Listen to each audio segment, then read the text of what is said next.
بسم الله الرحمن الرحيم. الحمد لله رب العالمين، والصلاة والسلام على سيد الأنبياء والمرسلين محمد بن عبد الله الأمين وعلى آله وأصحابه وأزواجه وذرياته وأهل بيته وسلم تسليما كثيرا كثيرا. أما بعد، أعوذ بالله من الشيطان الرجيم. بسم الله الرحمن الرحيم. كل من عليها فان ويبقى وجه ربك ذو الجلال والإكرام. صدق الله العلی العظیم. محترم بزرگوں اور دوستوں، دینی اور ایمانی بھائیوں، اللہ رب العزت کا شکر ہے، اس کا کرم ہے کہ اس نے ہمیں اپنی بارگاہ میں نماز جمعہ کی برکت سے آنے کی توفیق عطا فرمائی. حضرات، ہم سب جانتے ہیں کہ یہ دنیا ایک فانی دنیا ہے، ختم ہو جانے والی دنیا ہے، اور جو انسان اس دنیا سے چلا جاتا ہے گویا کہ اس کے لیے دنیا ختم ہو گئی، قیامت برپا ہو گئی. اس دنیا کا وجود خاتمے پر مبنی ہے. دنیا کی تمام چیزیں ختم ہو جانے والی ہیں، کوئی چیز اس دنیا میں باقی نہیں بچے. ہر چیز کو فنا ہونا ہے، ہر چیز کو ختم ہونا ہے، اور پھر قیامت کا ایک بھیانک منظر، اس کے اندر ہر شخص کو جمع ہونا ہے اور صحیح حساب کتاب ہونا ہے. دنیا کے اندر جو بھی ہم کرتے ہیں، دنیا کے اندر جو بھی ہماری ایکٹیویٹی ہوتی ہے، سرگرمیاں ہوتی ہیں، وہ ہمارے کاندھے پر دو فرشتے کرامن کاتبین جو بیٹھے ہوئے ہیں وہ اس کو لکھتے رہتے ہیں. دنیاوی اعتبار سے ہم بہت ساری چیزیں ڈیل کرتے ہیں، بہت ساری چیزوں کو مانتے ہیں، اس میں مشورہ کرتے ہیں، اس میں بہت ساری ایسی چیزیں آتی ہیں جس میں ہم ایک کے ساتھ نہیں دسیوں لوگوں کے ساتھ بیٹھتے ہیں. تو یہ دنیاوی اپنے مقاصد کے تحت انسان کام کرتا ہے، لیکن سب سے بڑا گواہ جو اس کا اپنا ہوتا ہے تو وہ اس کا دل اور اس کے کاندھے پر بیٹھے ہوئے فرشتے ہوتے ہیں. انسان ایک منٹ کے لیے دنیاوی لوگوں کو جھٹلا سکتا ہے، سب کو نگلیکٹ مار سکتا ہے، سب کے تعلق سے کہہ سکتا ہے کہ سب میرے سامنے بونے اور چھوٹے ہیں، وہ کچھ بھی حیثیت نہیں رکھتے. یہ دنیاوی مقام ہے، دنیاوی اعتبار سے یہ عمل ہے، اس میں کرنا اس کے لیے خود مختار ہے، کل ہونے کی بنیاد پر جائز ہو جاتا ہے کہ وہ جیسا چاہے کر سکتا ہے. لیکن اللہ رب العزت کے جو دونوں فرشتے اس کو لکھ رہے ہیں، اس کو کون کاٹے گا، اس کو کون جھٹلائے گا؟ جب قیامت کے دن دروغہ پوچھے گا، حدیث میں آتا ہے کہ کیا تمہارے پاس دین پہنچا، دینی تعلیمات پہنچی، نبی پاک علیہ السلام کے احکامات اور ان کی شریعت پہنچی؟ تو وہ صاف انکار کر دے گا. انسان کی سب سے بڑی بات تو یہ ہے کہ وہ صاف انکار کر دیتا ہے. پھر اس کی زبان کو بند کر دیا جائے گا اور اس کے تمام اعضاء کو زبان دی جائے گی. پھر ہر حصہ زبان کے علاوہ بولے گا اور وہ گواہی دے گا، نہیں، ہمارے پاس پیغمبر آئے، اچھی اچھی تعلیمات دی، اور خود اللہ رب العزت کہیں گے الست بربکم قالوا بلی شہدنا، کیا میں نے تم سے عہد نہیں لیا تھا کہ تم میرے بندے ہو اور میں تمہارا رب ہوں؟ کیا یہ سب نہیں ہوا تھا؟ اور وہ پھر دروغہ ان کے ساتھ، یعنی کہ خود اس کے دوسرے اعضاء گواہی دیں گے. تو بتلائیے، انسان اپنی زبان کے دھوکے میں آ کر تھوڑی سی دنیا اچھی بنا لے اور تھوڑا اپنے لوگوں میں نام پیدا کر لے اور پھر اس سے بڑا خسارہ اپنے سر موڑ لے یہ بہت بڑا اور بہت ہی خراب بزنس ہے. انسان سوچتا ہے کہ میں آج کے وقت میں بزنس مین بن گیا، بہت بڑا بزنس کر رہا ہوں. خدا کے سامنے کوئی بزنس نہیں ہے. سب سے بڑی تجارت جو ہوتی ہے وہ تجارت ہے جو دنیا سے لے کر آخرت تک آپ کو فائدہ پہنچائے نہیں جو دنیاوی اعتبار سے جو ہے انسان ترقی کر جائے اور پھر آخرت کے اعتبار سے کورا اور خالی ہو جائے، اس کے اکاؤنٹ میں کوئی نیکی تک نہ محفوظ ہے۔ تو اس کے ضمن میں دنیا کی حقیقت کو سمجھیے، معاشرے کے اندر، سوسائٹیوں کے اندر، ہمارے آپس کے ماحول کے اندر کیا کیا چیزیں پھیلی پڑی ہیں ان پر نظر ثانی کیجیے۔ جب ہمارا 100% یقین یہ ہے کہ اس دنیا کا مالک خدا ہے، تو پھر ہمارے ذہن میں یہ کانسیپٹ بیٹھ جانا چاہیے کہ اس دھرتی پر کوئی بھی عمل اللہ کے بغیر اور اس کے حکم کے بغیر نہیں ہوتا۔ انسان اگر اپنی مرضی سے اور انسان اگر اپنے تھنکنگ کے مطابق کوئی کام کرنا چاہتا ہے، گویا کہ وہ خدا سے جن مول لے رہا ہے۔ اگر حکم کا وَلِلَّهِ الْأَمْرُ مِن بَعْدُ وَمِن قَبْلُ، حکومت جو ہے اللہ کی ہے پہلے بھی اور بعد میں بھی، اگر کوئی شخص یہ سوچتا ہے کہ حکومت میری ہو، ہر جگہ میری چلے، ہر بات میری اونچی ہو، تو پھر وہ خدا جو ہر چیز کا مالک ہے اس سے آپ نے ٹکراؤ لے لیا۔ لہذا اس خدا سے ٹکراؤ نہیں کرنا چاہیے۔ اِنَّهُمْ يَكِيدُونَ كَيْدًا فَأَكِيدُ كَيْدًا۔ پھر یہ ہوتا ہے کہ جیسے جناب محمد رسول اللہ صلی اللہ علیہ وآلہ وسلم کے خلاف کفار مکہ چالیں چلتے تھے اور ان کو برا بھلا کہنے کے لیے، ان کو مکہ سے نکالنے کے لیے اور ان کو ملک بند کرنے کے لیے اور ان کو مارنے کے لیے سازشیں رچا کرتے تھے، تو اللہ بھی کہتا ہے کہ ان کی سازشیں ان کے ساتھ ہیں، ہم بھی ایک بہترین پلاننگ کر رہے ہیں، دیکھتے ہیں کون جیتتا ہے۔ اب آپ خود بتائیے، اللہ کی سازش، اللہ کی پلاننگ، اس کی اسکیم کے سامنے کوئی بندہ ٹک سکتا ہے؟ ان کے مکر و فریب کے سامنے اللہ کا جو مکر ہوگا وہ ٹک سکتا ہے؟ جناب محمد رسول اللہ صلی اللہ علیہ وسلم کے ساتھ لوگوں نے مکر کیا، فریب کیا، دھوکہ دیا، ہر اعتبار سے مکاری عیاریاں کی، تو اللہ رب العزت نے کیا کیا؟ اس کا جواب قرآن کے نقطۂ نظر سے دیا کہ ہم بھی ان کے ساتھ مکر کر رہے ہیں اور ان کو فَمَهِّلِ الْكَافِرِينَ أَمْهِلْهُمْ رُوَيْدًا، اور ان کو ڈھیل دے رہے ہیں، اور ان کو ڈھیل دے رہے ہیں، چھوڑ رہے ہیں، لیکن جب ہم پکڑیں گے، جب شکنجہ کشا جائے گا تو ایک لمحے بھر کی مہلت نہیں ہوگی اور انسان ایک دم پانی کے بلبلے کے مانیں گے، ایک دم ایسا ختم ہوگا کہ یہاں تو کچھ بھی نہیں تھا۔ تو اس لیے دنیا کی جو حقیقت ہے وہ حقیقت فانی ہے، ختم ہو جانے والی ہے۔ اس میں وہی چیز کام آئے گی جس میں ہم نے اچھے عمل کیے، نیک کام کیے، خدا کو خوش کرنے والے کام کیے۔ اب ہم اسلام کو چند چیزوں میں محدود کر دیتے ہیں۔ سب سے بڑا اسلام کو ہم نے صرف چند چیزوں میں محدود کس میں کیا ہے؟ نماز میں۔ اسلام کو ہم صرف نماز میں تلاش کرتے ہیں، اس کے علاوہ اسلام کو ہم تلاش ہی نہیں کرتے، وہ جانتے نہیں کہ اسلام اور بھی کسی چیز میں موجود ہے کہ نہیں ہے۔ صرف نماز میں ہم اسلام کو دیکھتے ہیں، یہ ہے اسلام، جبکہ نماز تو عبادات میں سے ایک جز ہے، اخلاقیات ہے، معاملات ہیں، عبادات ہیں، اس میں سے ایک جز نماز ہے۔ عبادات میں زکوٰۃ بھی ہے، عبادات میں روزہ بھی ہے، عبادات میں حج بھی ہے، عبادات میں نماز بھی ہے۔ 5 چیزوں پر مشتمل ایک چیز بن کر عبادات بنتی ہے۔ صرف نماز ہی کو اسلام کا ایک بہترین ستون کہہ دینا، یہ تو بات اپنی جگہ مسلم ہے، لیکن سب کچھ اسلام میں نماز کو سمجھ لینا اور دوسرے تمام فنڈامنٹلز کو ایک طرف رکھ دینا، یہ سب سے بڑی بھول ہے کہ صرف ہم اسلام میں نماز کو تلاش کرتے ہیں جبکہ معاملات ہمارے صاف نہیں ہوتے۔ تو کیا معاملات اسلام کا حصہ نہیں ہے؟ ہم اخلاقیات سے کورے رہتے ہیں، کیا اخلاقیات اسلام کا حصہ نہیں ہے؟ ان چیزوں پہ ہم خالی ہیں اور نتیجہ یہ ہوتا ہے کہ ہم اسلام کو صرف ممبر و محراب تک دیکھتے ہیں۔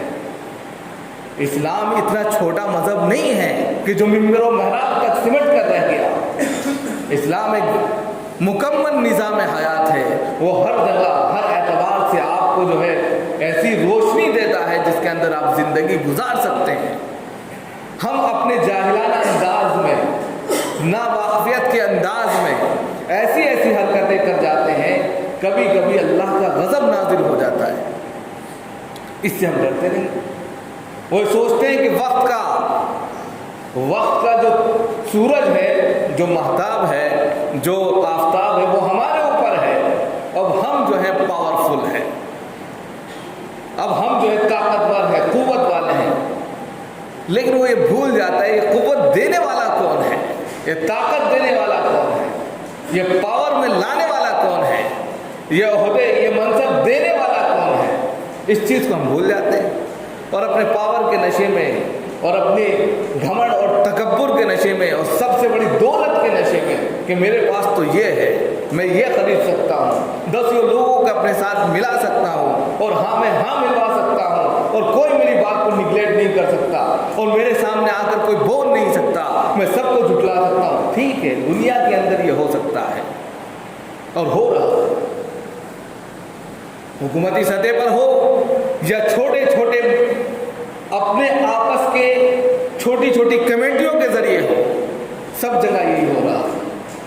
ایسے میں خدا سے ہم نہیں ڈرتے، اللہ کی مار سے ہم نہیں ڈرتے، یہ دنیا ایک آزمائش کی بھٹی ہے، اس سے ہم نہیں ڈرتے، یہاں ہر شخص کو تپنے کے لیے بھیجا گیا، اس سے ہم نہیں ڈرتے۔ ہم تو صرف اپنی منمانی کرتے چلے جاتے ہیں اور یہ سوچتے ہیں کہ خدا تو خدا ہے، ہم ان کو بھی جھٹلا دیں۔ تو یاد رکھو یہ سب سے بڑا دھوکہ ہے، دنیا سب سے بڑا دھوکہ ہے۔ اگر کوئی انسان یہ سوچے کہ دنیا ہمیشہ رہے گی، اگر کوئی انسان یہ سوچے کہ دنیا میں وہ شخص ہمیشہ رہے گا، تو اس سے بڑا دھوکہ اور کیا ہوگا۔ قرآن خود کہہ رہا ہے کل من علیہا فان ویبقی وجہ ربک ذو الجلال والاکرام، ہر چیز کو فنا ہونا ہے، ہر چیز کو ختم ہونا ہے۔ کل نفس ذائقۃ الموت، ہر نفس کو موت کا مزہ چکھنا ہے۔ ہم جب جاتے ہیں، جب کسی کی میت مٹی ہو جاتی ہے، ہم جاتے ہیں، اس کے اندر میسج کیا چھپا رہتا ہے؟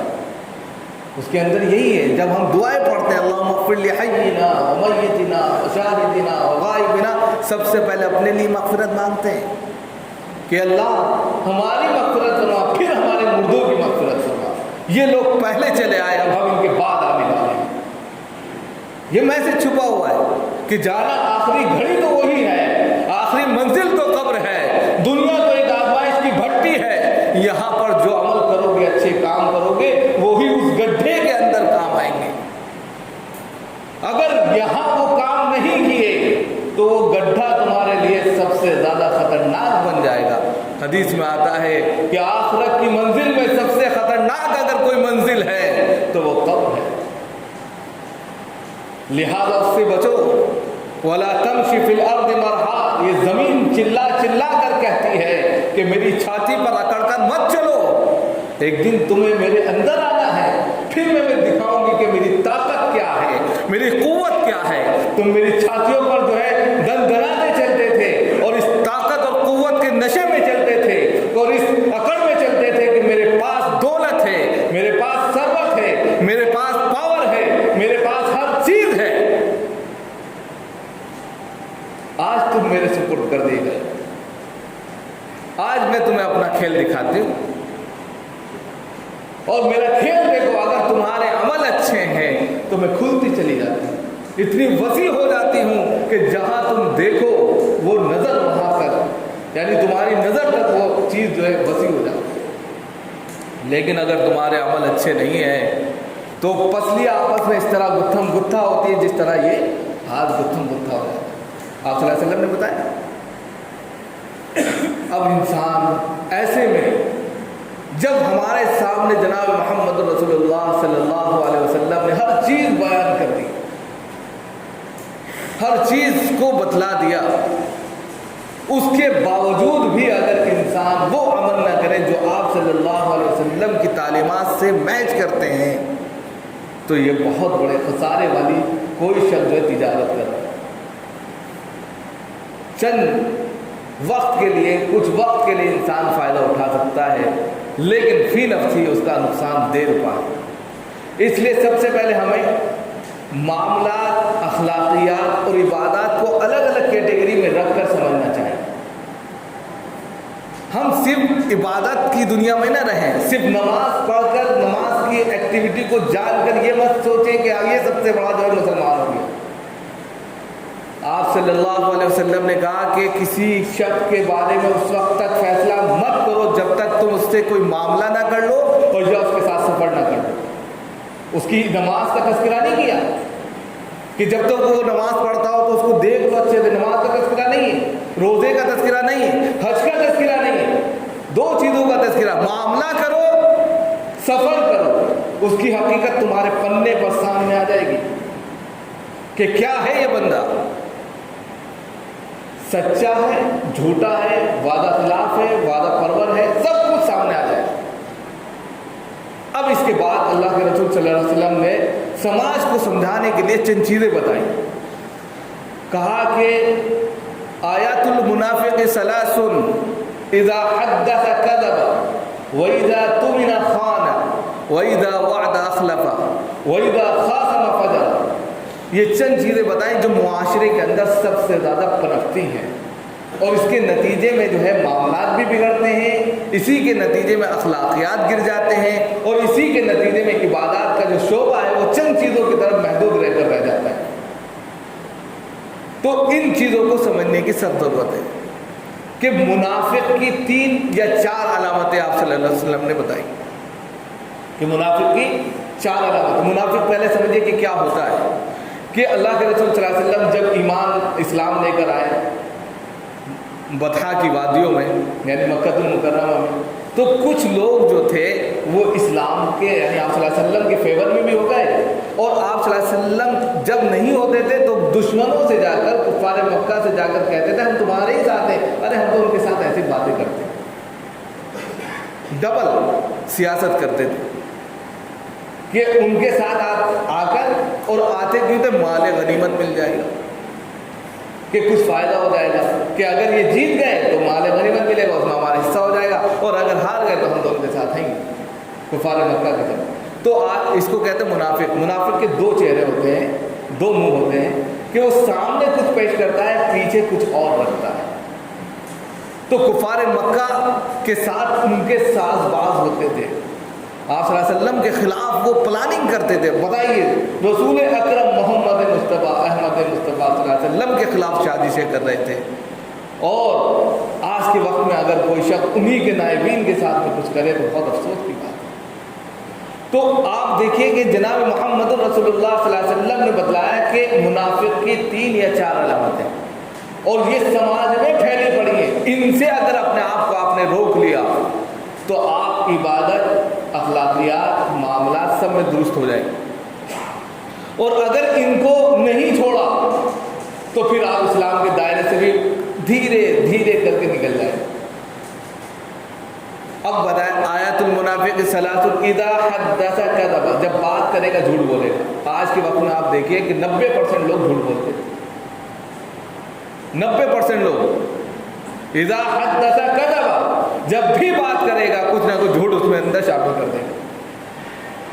دوسری بات وَإِذَا وَعَدَ أَخْلَفَ، جب اس سے وعدہ لیا جائے گا، کوئی بات ہوگی، وعدہ ہوگا، اس کی وعدہ خلافی کر دے گا۔ ایسا تو ہوا ہی نہیں، ایسا تو ہے ہی نہیں، میرے سامنے تو بات ہی نہیں ہوئی، ایسا کچھ نہیں تھا، میں مانتا نہیں ہوں، وغیرہ وغیرہ۔ وَإِذَا وَعَدَ أَخْلَفَ وَإِذَا اؤْتُمِنَ خَانَ، جب اس کے پاس امانت رکھائی جائے گی خیانت کرے گا، اور وَإِذَا خَاصَمَ فَجَرَ، اور جب بات کرے گا تو جھگڑ لے گا، یعنی کہ بات کو بات نہیں مانے گا، جھگڑا کر کے اس کو سامنے والے کو نیچے دکھا دے گا اور اپنی واہوائی لے لے گا۔ اب آپ خود بتائیے چاروں باتیں کون سے سماج سے مٹی ہوئی ہیں، ختم ہے؟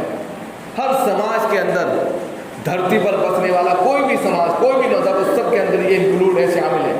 اور 1400 سال پہلے آپ صلی اللہ علیہ وسلم نے یہ بات بتلا دی تھی کہ یہ چیز سماج کی سب سے خطرناک بیماریاں ہیں، اگر ان بیماریوں کا علاج کرنا ہے تو یہ چیزیں ختم کرو، اور جیسے ہی یہ ختم ہوگی آپ کو عبادت میں مزہ آنے لگے گا، پھر آپ کو نفرتیں نہیں ہوں گی، دل میں عداوتیں، حسد کو اور جو ہے نفرت جو پیدا ہو جاتی ہے وہ نہیں ہوگی۔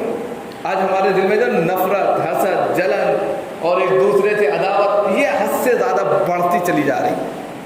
اور وہ شعلہ جو ہے نا کسی طرح ٹھنڈا نہیں ہو رہا ہے، اور ٹھنڈا تبھی ہوتا ہے جب وہ آخری سفر پر نکل جاتا ہے۔ تو اس لیے ان چیزوں کو ختم کرنے کے لیے پہلے ان 4 چیزوں کا علاج کر لو، خود بخود عداوتیں ختم ہو جائیں گی، نماز میں مزہ آنے لگے گا۔ نماز میں جب ہاتھ اٹھیں گے تو وہ ہاتھ اٹھیں گے جو اللہ کے نزدیک جو مقبول ہوں گے۔ تو اس لیے نماز کو جو ہے ہم صرف ایک ضمن میں نہ رکھیں، بلکہ عبادات کے ساتھ میں اخلاقیات کو، ہم کس سے کیا معاملہ کر رہے ہیں، کیسے ہم پیش آ رہے ہیں، کون کس سے ہم بات کر رہے ہیں، ہر چیز کو سامنے ملحوظ رکھیں۔ اور اسی طریقے سے معاملات میں جو بھی آپ نے معاملہ کیا ہے، آپ صلی اللہ علیہ وسلم کے تعلق سے آتا ہے، ایک یہودی سے معاملہ کیا، وہ اپنے وعدہ پر نہیں پہنچا، 2.5 دن تک اس کا انتظار کرتے رہے، 2.5 دن تک، وہ بعد میں شرمندہ ہو گیا، اسلام تک قبول کر لیا۔ اسلامی تعلیم تو یہ ہے، اسلام نے تو اپنے کردار سے اسلام کو پھیلایا، آج ہم اپنے کردار سے اسلام کو بدنام کر رہے ہیں۔ اللہ تعالیٰ ہم سب کو عمل کی توفیق عنایت فرمائے اور صحیح معنوں میں صحیح زندگی گزارنے کی توفیق۔